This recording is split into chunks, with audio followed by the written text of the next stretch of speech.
Welcome back to the Fantasy Trading Room, hosted by Faceoff Sports Network. And today we're going to be diving into some must-add waiver wire pickups for Week 4. We're going to be breaking down some wide receivers, running backs, quarterbacks, and tight ends. So let's get it started and start off with our number one waiver wire add of the week. Let's not waste too much time. Let's talk about Devin Achane. I believe that's how you say his name. I know he posted something about the pronunciation. After he scored 51.3 fantasy points in Week 3. It was just an absolutely electric game. This Dolphins offense is proving to be one of the top offenses in the league, and even without Jalen Waddle, they scored 70 points. So let's talk about Achane real quick. You have Jeff Wilson coming back, which is important to preface, but nonetheless, he looked amazing. Raheem Mostert also had 45 fantasy points, so it seems like the Dolphins have one of the best running schemes in the NFL.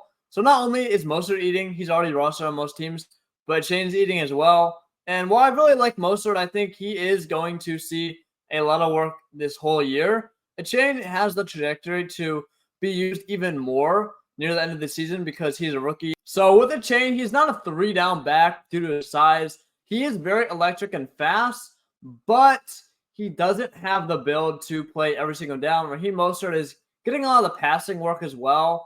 Now, again, I think Achane could take more work away as the season progresses, but let's just wait and see how Jeff Wilson is implementing this offense. I think right now Achane is probably an low-end RB2 with upside, but I could see him getting all the way up to a high-end RB2 once we get a little bit of a bigger sample size, once Jeff Wilson comes back. And for running back, it was pretty dry this week, but let's go over to our next guy, Tyjae Spears. Now, he's only rostered in 15.8% of leagues, and Week 3, he didn't have a great game from a fantasy perspective with 4.9 points.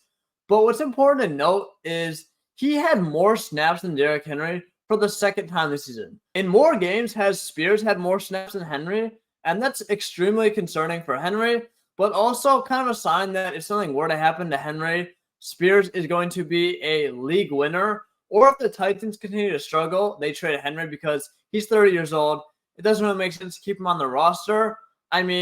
Spears is going to win you your league. So there's a very real possibility that Spears is going to be coming in that role later on in the year. And you want to have him on your bench if you can afford that roster spot. Now, I'm not saying you can go pick up Spears and expect to play him right away. But he looks like he's going to get a ton of work. And even later on, if you know the Titans are about to get blown out, Derrick Henry is not getting any of that work later on in the game. So it honestly wouldn't even be ridiculous to start Spears over Henry at that point if it comes to that. Right now, I think we're just picking up Henry as a luxury handcuff if you can't afford the roster spot. But let's go over to the wide receiver. We have news that Mike Williams is out for the season with a torn ACL injury, which leaves the decision between who do you pick up, Josh Palmer or Quentin Johnston? And I'm going with Josh Palmer. Right now, he's rostered in 0.7% of leagues, but last week he had 14.6 fantasy points, and Mike Williams wasn't even injured for most of the game. So it kind of just showed immediately that Palmer is having an impact on his offense. Last year, Josh Palmer was the guy when Keenan Allen or Mike Williams went down. We have Quentin Johnston, who's that first-round draft pick, but it really doesn't seem like he's acclimated. Again, right now, the Chargers and other reports are saying Palmer is way ahead of Johnston. I think Palmer has just shown more and shown that he can fill in very effectively in that replacement level role. And he can put up 14 to 15 points based on that volume. Again, the Chargers are an elite offense. They're going to throw the ball at a very high clip. So Palmer is someone you need to be prioritizing. Next up, we have Tank Dell, who had 25.5 points. Now, I'm not the biggest Tank Dell fan, and he's only rostered in 23.3% of leagues, but it's worth saying that he should have a roster spot now. Back-to-back 20-point weeks, there's not much else to say about that. He is undersized, but the Texans are going to continue passing at a high clip. CJ Stroud looks very good. He looks like one of the best rookies immediately. And, Dell is just commanding targets. Again, he's very small, so he's an outlier, but we've seen Sam Laporta break the rookie Titan stigma. Once we've seen this sample size of 3 games, I think it's fair to at least throw him on the bench and say if this continues to be an outlier, he could be a fantastic addition to your squad. He had 7 receptions in week 2, 5 in week 3 with 72, 145 yards, and a touchdown each of those weeks. But most importantly, he had 7 and 10 targets. Again, the Texans are pretty bad as overall offense and team, so they're going to be playing from behind a lot, which actually helps out Dell, as Stroud's going to be forced to air the ball out. But again, Dell's not a player you can plug and play right away, in my opinion. But I think now, after seeing that back-to-back 20-point performance, he is worth a spot on your bench. And for wide receiver 3, we will go with the Chargers once again. And we'll talk about Quentin Johnston real quick. So he's actually rostered in 46.2% of leagues, even higher than Josh Palmer, even though I like Palmer more than him. But he just hasn't done anything so far. I mean, he had 3 points last week. That's the most of his career so far. He's had 2 receptions, 1 reception, 2 receptions. No more than 3 targets. Now, again, for upside, I like Johnston more than Palmer, but I'm not even really sure if Johnston can get there by the end of the season. I mean, he was a very good prospect, but coming out of TCU, it seemed like he wasn't the most finished product. I mean, there were a lot of hate that was warranted about, him body catching the ball on that. Overall, he's a big X receiver who it seems like he needs more time than other guys to process the NFL, get up to game speed and all that type of stuff. So I'm not even confident about Johnston. And right now, if I get a guy, Palmer, who is going to step up, score 15 points a game for the next 5 weeks, I'm taking that. I'm not making the risk that Johnston takes until week 13, because by then it's probably too late. By then, you will be able to get Johnston anyway. Palmer's going to be long gone.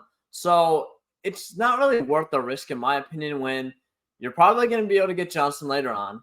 You're probably not going to be able to get Palmer once Palmer has a hot start and Johnston is just very sluggish. If you want to make the move later on, I'm pretty sure you'll be able to do that. So it just makes sense to get the guy who's going to produce right away and not take a massive risk on a guy that has not shown anything in the NFL so far, and the team doesn't look like they are planning to utilize him anytime soon.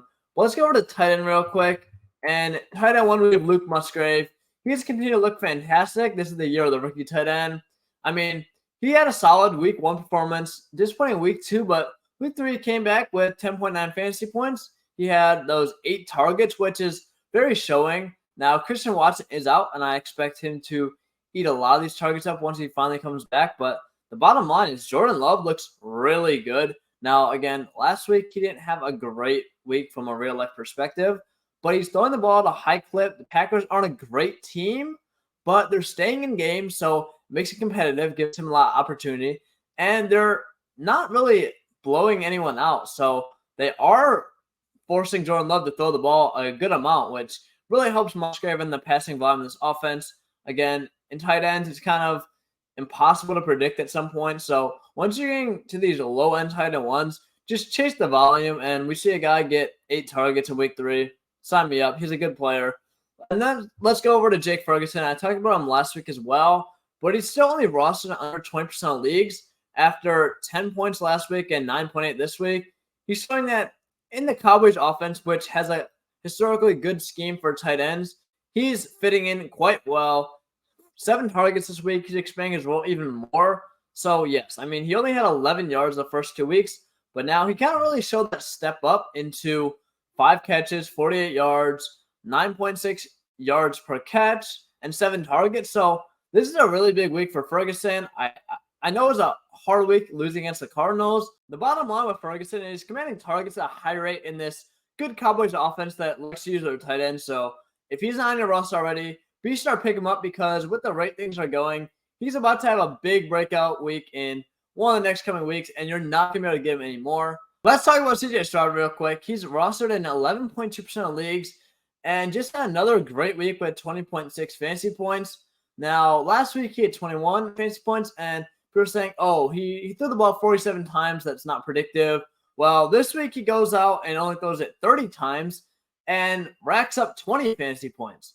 Now, if the Texans are losing, they should be throwing the ball a lot, and I think Stroud can get up to about 40 to 45 pass attempts, showing that as he continues to improve as a rookie, he's going to get even better. 2 touchdowns, no interceptions. Tank Dell is emerging in this offense, and they're just looking a lot better than expected. I really like Stroud. You got to go pick him up before he's gone. If you're having a struggling guy like, I don't know, Fields, he can maybe bridge that gap for you. Or if you're just completely decimated at the quarterback position, go grab Stroud. He can probably get you 17 to 20 points on a week-to-week basis for the time being, with upside just based on the fact that he can improve.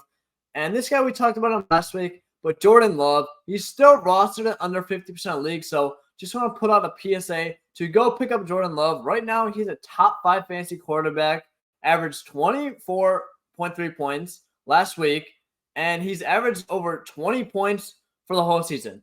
I mean, that's just kind of crazy. Love just came out swinging. He threw the ball 44 times this week. Again, not a fantastic game from a real-life perspective. 1 touchdown, 1 pick. Very low quarterback rating. But, again, it doesn't matter because it's fantasy football. He's getting the volume. He's throwing the ball a lot. And he's throwing for a lot of yards. But with Christian Watson coming back, I think Love can improve even more. Again, kind of like we talked about with Stroud, it's not that he's a rookie because obviously he was in the league 2 years ago sitting behind Aaron Rodgers, but he's just going to keep improving. He doesn't have much of game experience besides this season. 3 games started before 2023, so again, once Love is getting more comfortable, once Watson comes back, I think he can have real upside just from a passing perspective.